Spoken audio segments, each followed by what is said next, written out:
آقا چند وقت پیش رفتیم عروسی داخل کرمانشاه، طرف کلی هزینه کرده بود، ما کلی براش رقصیدیم و کلی شاباش و اینور و اونور.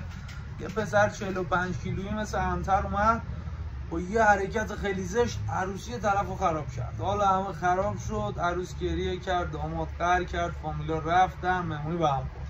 حالا همه خلاصه خراب شد. حکایتش شده حکایت همین چند نفری که اومدن ویدیو گرفتن از یونجه وارداتی ها، باعث شدن یونجه چین یک، یونجه‌ای که قیمتش بالای 15 تومن باید قیمت می‌خورد سر زمین، شد کیلو 12 13 هزار تومن.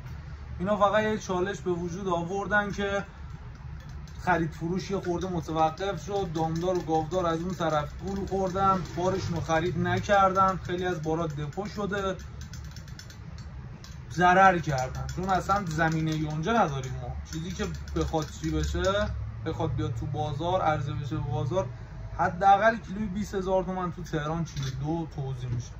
اینا رو یادگاری نگه دارین، اونایی هم که خرید نکردن بیان برن خرید کنن.